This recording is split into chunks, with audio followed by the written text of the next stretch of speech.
آپ ایک دن صبح اٹھیں اور اس ملک کا جو سارا داخلی قرضہ ہے، یعنی ہزاروں ارب روپے کا سود، وہ راتوں رات بالکل زیرو ہو جائے۔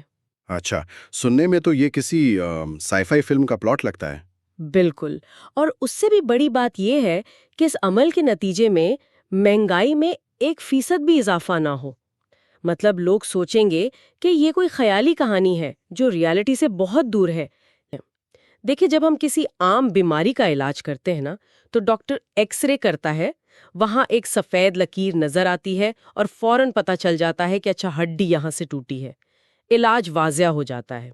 لیکن معیشت اور بینکنگ کے مسائل میں ہمیشہ سوچتی ہوں یہ ایکس رے مشین اچانک کام کرنا کیوں چھوڑ دیتی ہے؟ اس کی بنیادی وجہ یہ ہے کہ دیکھیں، معیشت میں ہماری آنکھیں ان چیزوں پر فوکس کرتی ہیں جو سطح پر ہوتی ہیں، جیسے مہنگائی کا بڑھنا، یا ڈالر کا ریٹ اوپر نیچے ہونا، یا پیٹرول کی قیمتیں۔ صحیح، جو عام آدمی کو روزانہ فیل ہوتا ہے۔ ایگزیکٹلی۔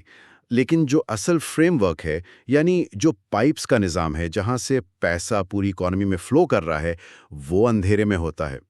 تو آج ہم جس تحقیق اور مختلف مقالات کا تفصیلی جائزہ لے رہے ہیں، جس میں آئی سی کیپ کی پریزنٹیشن اور فل ریزرو بینکنگ پر لکھی گئی کتاب شامل ہیں، وہ انہی پائپس کو ٹھیک کرنے کا ایک انقلابی راستہ دکھاتی ہیں۔ تو ہمارا مقصد اس سسٹم کے دو بنیادی ستون سمجھنا ہے۔ پہلا ستون، جسے دا گریٹ ڈیٹ سواپ یا ٹیکنیکل ڈیٹ کینسلیشن کہا جاتا ہے، اور دوسرا ٹرو اسلامک فائنانس۔ بالکل، اور ہم اس ڈیپ ڈائیو میں امپارشلی ہر پہلو کو دیکھیں گے۔ ہاں، اور میں یہاں شروع میں ہی واضح کر دوں کہ ہم صرف اس خیالی جنت کی سنہری باتیں نہیں کریں گے۔ اگر یہ اتنا ہی آسان ہوتا تو میرا مطلب ہے اب تک تو لاگو ہو چکا ہوتا۔ ہم ان خطرات پر بھی تفصیلی بات کریں گے، جیسے ہائپر انفلیشن وغیرہ، جو کہ بہت ضروری ہے، کیونکہ جب اسٹیٹ کو کنٹرول ملتا ہے تو رسکس تو آتے ہیں۔ لیکن اس بیماری کا علاج ڈھونڈنے سے پہلے یہ سمجھنا واقعی ضروری ہے کہ یہ قرض کا جال اصل میں بنا کس طرح ہے۔ مطلب موجودہ نظام مجھے بالکل میوزیکل چیئرز کے کھیل جیسا لگتا ہے۔ Musical chairs? وہ کیسے؟ ذرا غور کیجئے، بینکنگ سسٹم میں اس وقت لگ بھگ 30 ٹریلین روپے کے ڈپازٹس گھوم رہے ہیں۔ لوگوں کو لگتا ہے ان کا پیسہ بینک میں محفوظ پڑا ہے، لیکن ایکچوئل حقیقت یہ ہے کہ سسٹم میں صرف 2 ٹریلین روپے کا ایکچوئل فزیکل کیش موجود ہے، باقی کے 28 ٹریلین روپے ہوا میں ہیں۔ یہ باقی پیسہ کہاں سے آیا؟ یہ بہت ہی اہم سوال ہے، اور یہی وہ بیماری ہے جسے ہم فریکشنل ریزرو بینکنگ کہتے ہیں۔ ہوتا کیا ہے کہ جب کسی کمرشل بینک کے پاس ڈپازٹ آتا ہے، مثال کے طور پر 100 روپے، تو قوانین کے مطابق انہیں صرف ایک چھوٹا سا حصہ، فرض کریں 5 روپے، اپنے پاس ریزرو کے طور پر رکھنا ہوتا ہے۔ ویٹ، صرف 5 روپے؟ اور باقی 95 روپیز؟ باقی 95 روپیز وہ آگے لون دے دیتے ہیں۔ رکیے ایک سیکنڈ، اس کا مطلب ہے کہ اگر میں نے 100 روپے جمع کرائے، بینک نے 95 روپیز کسی اور کو لون دے دیے، وہ دوسرا شخص وہ 95 روپیز کسی اور بینک میں جمع کراتا ہے، اور وہ نیا بینک اس 95 کا 5% رکھ کر باقی پھر آگے لون دے دیتا ہے۔ بالکل۔ یہ تو ایک اینڈلیس لوپ بن گیا۔ اور اس لوپ میں سب سے حیران کن بات یہ ہے کہ جب بینک کسی کو لون دیتا ہے تو وہ اس کے ہاتھ میں فزیکل نوٹ لا کے نہیں رکھتا، وہ صرف اس کے اکاؤنٹ میں نمبرز ٹائپ کر دیتا ہے۔ اوہ واو! ہاں، یہ نیا پیسہ ہوا سے بن رہا ہے۔ اسے ہم ٹیکنیکل زبان میں money creation out of thin air کہتے ہیں۔ اس 5% ریزرو ریشو کا سیدھا مطلب ہے کہ سسٹم میں موجود اصل کیش سے 20 گنا زیادہ نیا پیسہ بنایا جا سکتا ہے۔ تو کیا اس کا مطلب یہ ہے کہ بینکس واقعی، یعنی لٹرلی، کی بورڈ پر نمبرز ٹائپ کر کے پیسہ بنا رہے ہیں اور عوام اس کی قیمت ادا کر رہی ہے؟ کیونکہ اگر مارکیٹ میں پیسہ بڑھ رہا ہے لیکن اصل اثاثے نہیں بڑھ رہے، تو اس کا نتیجہ تو مہنگائی ہی ہوگا نا؟ درست۔ اسے ہم ایک آسان مثال سے سمجھتے ہیں۔ اگر ایک مارکیٹ میں صرف 10 سیب ہیں اور لوگوں کے پاس مل کر 100 روپے ہیں، تو ایک سیب کی قیمت 10 روپے ہوگی۔ اب اگر بینکس ہوا سے نیا پیسہ بنا کر لوگوں کے اکاؤنٹس میں 200 روپے کر دیں، لیکن مارکیٹ میں سیب ابھی بھی 10 ہی ہوں، تو کیا ہوگا؟ سیب بیچنے والا قیمت 20 روپے کر دے گا۔ ایگزیکٹلی۔ سیب اتنے ہی رہیں، بس کرنسی کی قدر گر گئی۔ یہی مہنگائی ہے۔ اور یہاں جو بات سب سے زیادہ پریشان کن ہے، وہ یہ کہ اس ہوا سے بنائے گئے پیسے کا سب سے بڑا خریدار اور قرض دار خود حکومت ہوتی ہے۔ حکومت، یعنی ہمارا ٹیکس کا پیسہ ان لونز کی نظر ہو رہا ہے۔ میں نے سورسز میں جو فگرز دیکھی ہیں وہ واقعی ہوش اڑا دینے والی ہیں۔ صحیح کہہ رہی ہیں آپ۔ ایک عام آدمی اسے ایسے سمجھے، فرض کریں آپ کی ماہانہ آمدنی 1 لاکھ روپے ہے، لیکن جیسے ہی آپ کو سیلری ملتی ہے بینک اس میں سے 60,000 روپے صرف پچھلے قرضے کے سود کے مد میں کاٹ لیتا ہے۔ اب آپ کو اپنے گھر کا خرچہ، بچوں کی فیس، بجلی کا بل، سب کچھ باقی 40,000 میں پورا کرنا ہے۔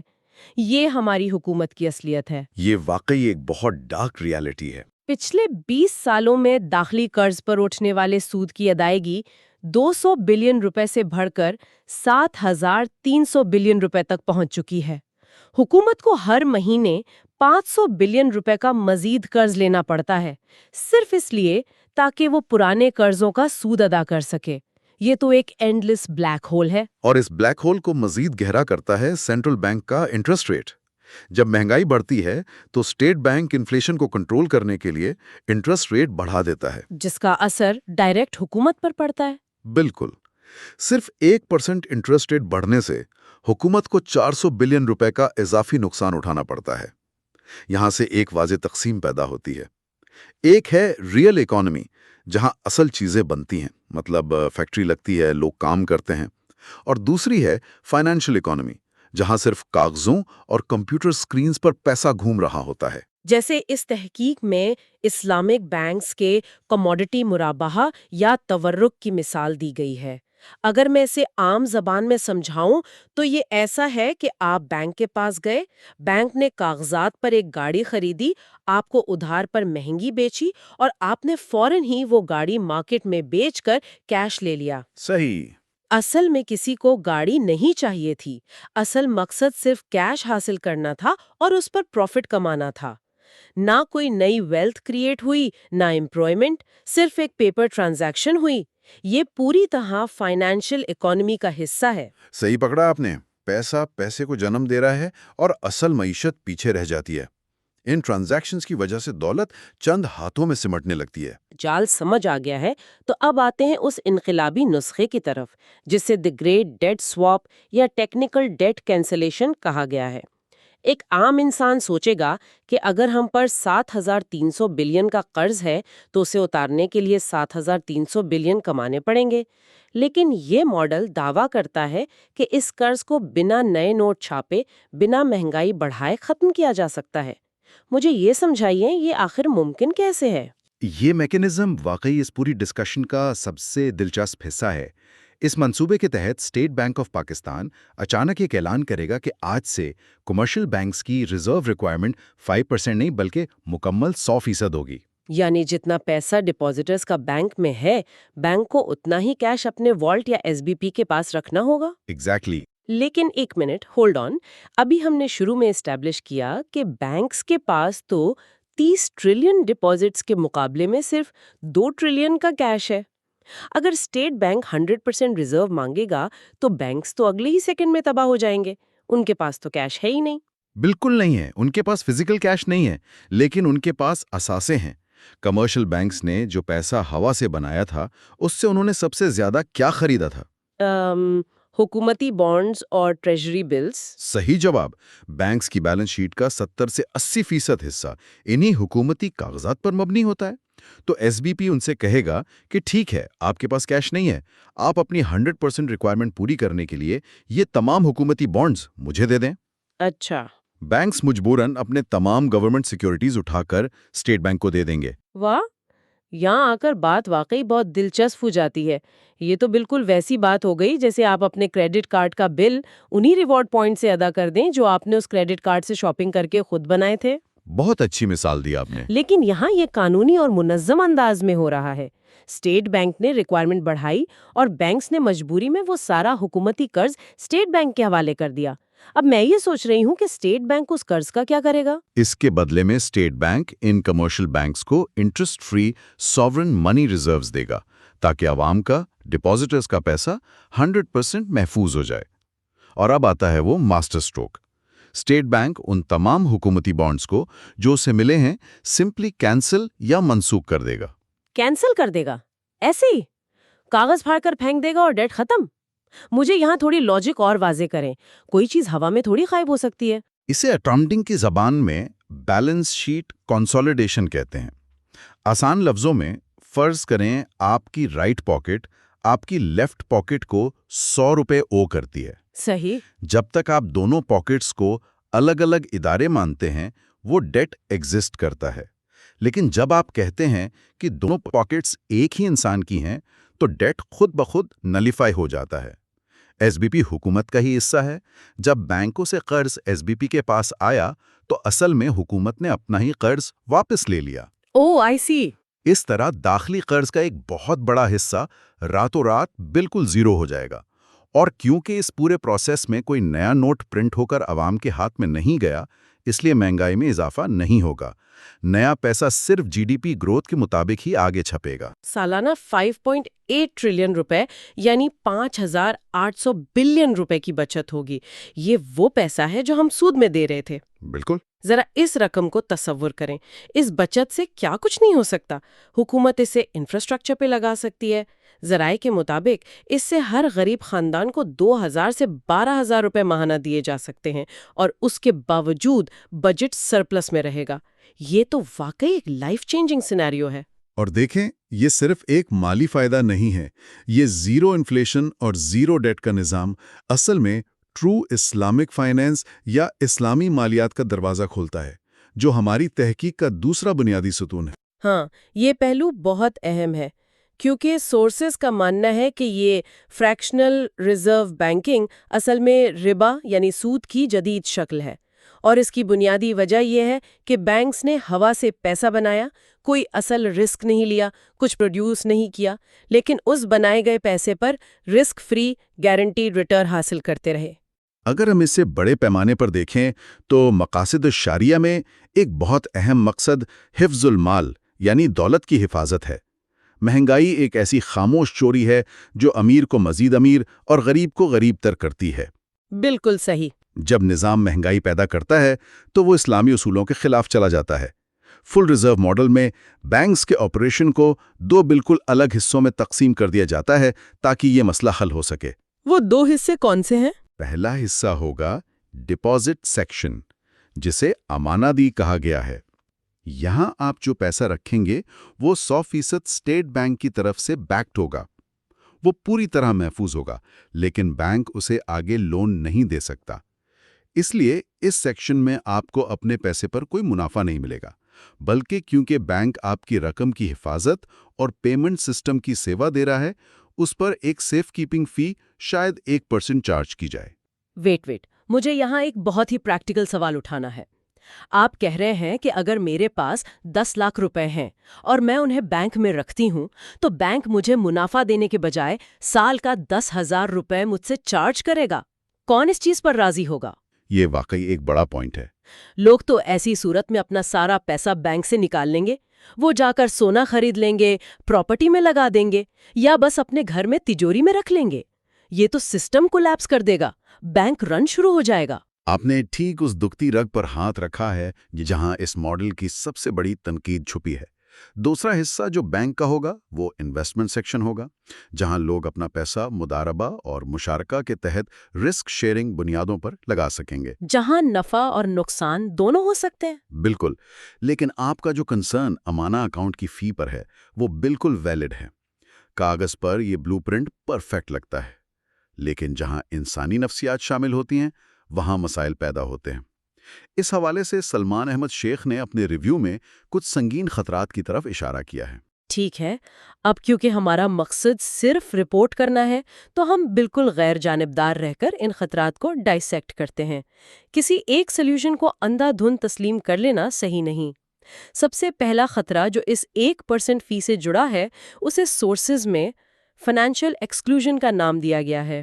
اسے تھوڑا سمجھائے۔ دیکھیے، اگر ایک عام آدمی کے پاس تھوڑی سیونگز ہیں تو شاید وہ فی دے سیکیورٹی کے لیے، لیکن ذرا سوچئے ان بڑی کارپوریشنز کا جن کے اکاؤنٹس میں اربوں روپے پڑے ہوتے ہیں ڈے ٹو ڈے آپریشنز کے لیے۔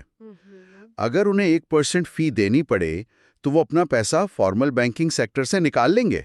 تو وہ پیسہ کہاں جائے گا؟ وہ unregulated shadow banking networks میں چلے جائیں گے، جہاں قوانین لاگو نہیں ہوتے، یا پھر لوگ اپنی دولت بچانے کے لیے فورن کرنسی، خاص طور پر ڈالرز خریدنا شروع کر دیں گے، جسے ڈالرائزیشن کہتے ہیں۔ فارمل معیشت سکڑنے لگے گی۔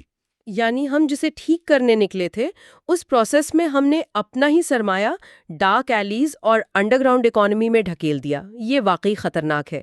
ایک اور بہت اہم نقطہ اس تحقیق میں کریڈٹ سٹارویشن یعنی قرضے کی قلت کا بھی اٹھایا گیا ہے. یہ کس بلا کا نام ہے؟ بینک ادھار صرف اور صرف اسی پیسے سے دے سکے گا جو لوگوں نے اسپیشلی اس کے انویسٹمنٹ سیکشن میں ڈالا ہوگا. اور کیونکہ زیادہ تر لوگ اپنا پیسہ رسک میں نہیں ڈالنا چاہتے تو انویسٹمنٹ پول تو ویسے ہی بہت چھوٹا رہ جائے گا. بالکل ٹھیک. تو جب ادھار دینے کے لیے سرمایہ محدود ہوگا تو بینکس بہت زیادہ سلیکٹیو ہو جائیں گے. وہ ادھار صرف ان بڑی اسٹیبلشڈ کمپنیز کو دیں گے جن کے پاس کروڑوں روپے کا پرانا کولیٹرل پڑا ہے، جہاں ان کا رسک زیرو ہو. نتیجتاً وہ نوجوان جس کے پاس ایک شاندار ٹیک سٹارٹ اپ کا آئیڈیا ہے، یا وہ چھوٹا کسان جسے نئے ٹریکٹر کی ضرورت ہے، جن کے پاس پلیج کرنے کے لیے ہیوی ایسٹس نہیں ہے، وہ اس فائنینشیل سسٹم سے مکمل باہر ہو جائیں گے. اکانومی میں نئی سوچ اور انوویشن کا گلا گھن جائے گا. صحیح کہہ رہی ہیں. واقعی سوچنے کی بات ہے. ایک طرف ہم سسٹم کو فیئر بنانے کی کوشش کر رہے ہیں اور دوسری طرف ہم نئے لوگوں کے لیے آگے بڑھنے کے دروازے بند کر رہے ہیں. لیکن اس ریویو میں ایک تیسرا اور سب سے بڑا خطرہ بھی واضح کیا گیا ہے، اور وہ ہے منی کریشن کی طاقت حکومت کو دے دینا. اس سے ایک بہت اہم سوال پیدا ہوتا ہے. اگر منی کریشن کی مکمل اجارہ داری کمرشل بینک سے چھین کے صرف اسٹیٹ یا ایسی کمیٹی کو دے دی جائے جو ٹیکنیکلی تو اسٹیٹ کا ہی حصہ ہو تو کیا ہوگا؟ اگر ہم کسی ایسی اسٹیٹ کی بات کر رہے ہیں جہاں مالیاتی ضبط یعنی فسکل ڈسپلن پہلے سے ہی کمزور ہو تو وہاں پولیٹیشنز اس طاقت کو اپنے مقاصد کے لیے استعمال کر سکتے ہیں. جیسے اگر الیکشن قریب ہے. ہاں، اگر الیکشن قریب ہیں اور حکومت نے پاپولر رہنے کے لیے اربوں روپے کے پروجیکٹس اناؤنس کر دیے، اب انہیں بینکوں سے مہنگا ادھار لینے کی ضرورت نہیں. وہ سمپلی اسٹیٹ بینک کو آرڈر کریں گے اور نیا پیسہ چھپ جائے گا. اور اس کا نتیجہ؟ اس اندھا دھند منی پرنٹنگ کا نتیجہ وہی نکلتا ہے جو زمبابوے یا وینزویلا میں نکلا، یعنی ہائپر انفلیشن، جہاں نوٹ بوریوں میں بھر کر لے جانے پڑتے ہیں اور ان سے ایک ڈبل روٹی نہیں ملتی. یعنی آپ کا مطلب ہے کہ پولیٹیشنز کسی منی کریشن کمیٹی کے قوانین کی پرواہ نہیں کریں گے؟ خیر، انسانی فطرت اور سیاست میں ایسی کمیٹیز کتنی آزاد ہوتی ہیں یہ تو ہم سب جانتے ہی ہیں. یہاں آ کر ایک عجیب سا تناؤ پیدا ہو جاتا ہے. ایک طرف ان کمیٹیز پر یعنی سینٹرلائزڈ پلاننگ پر اندھا اعتماد مانگا جا رہا ہے جس کا خطرہ پولیٹیکل ہورڈنگ اور ہائپر انفلیشن ہے. دوسری طرف ڈی سینٹرلائزڈ پرائیویٹ بینکس کی منافع کی ہوس ہے جو ابھی ہمیں قرض کے جال اور مسلسل مہنگائی میں پھنسائے ہوئے ہیں. یہ تناؤ صرف اس ماڈل کا مسئلہ نہیں ہے، یہ ماڈرن اکنامکس کا سب سے بڑا سوال ہے. فل ریزرو بینکنگ اور گریٹ ڈیتھ سواپ تھیوری کے حوالے سے ایک بہت سٹرونگ کیس بناتے ہیں. خاص طور پر ایس بی بی کی بیلنس شیٹ پر داخلی قرضے کو نلیفائی کرنے کا میتھمیٹیکل کیلکولیشن بالکل صحیح کام کرتا ہے. لیکن اس نظام کو شروع کرنے کے لیے جو سیاسی مزاحمت، انسٹیٹیوشنل ڈسپلن اور عام لوگوں کا اعتماد چاہیے، وہ ٹرانزیشن اتنا آسان نہیں ہوگا. تو اس سب کا مطلب کیا نکلتا ہے؟ چلیے ہم ان تمام بکھری ہوئی کڑیوں کو سمیٹنے کی کوشش کرتے ہیں. ہم نے اس تفصیلی جائزے میں دیکھا کہ فل ریزرو بینکنگ کس طرح 5% ریزرو کو 100% پہ لے جا کر داخلی قرضے کو ایس بی پی کی بیلنس شیٹ پر نلیفائی کرنے کا ایک واضح پلان سامنے رکھتا ہے. بالکل، اور بچتوں کا راستہ دکھاتا ہے. ہاں، یہ پلان دعویٰ کرتا ہے کہ ہم 5.8 ٹریلین کی سالانہ بچت کر سکتے ہیں، اکانومی کو ڈیٹ فری بنا سکتے ہیں اور مقاصد الشریعہ کے تحت ڈپازٹ کی حفاظت اور سرمایہ کاری کو الگ الگ کر سکتے ہیں. لیکن ساتھ ہی ہم نے ان تاریخی پہلوؤں کو بھی سمجھا کہ اگر اسٹیٹ کے پاس منی کریشن کا مکمل کنٹرول آ جائے تو ہائپر انفلیشن کے دروازے کھل جاتے ہیں. اور نظام میں شامل فیس عوام اور چھوٹے کاروباریوں کو کریڈٹ سے محروم بھی کر سکتی ہے. ان حقائق کو مد نظر رکھتے ہوئے کسی ایک سسٹم کو بالکل پرفیکٹ ماننا غلط ہوگا، بلکہ ضرورت اس امر کی ہے کہ اس فریم ورک سے وہ حصے لیے جائیں جو ٹھیک کیے جا سکتے ہیں اور خامیوں پر اوپن ڈیبیٹ ہو.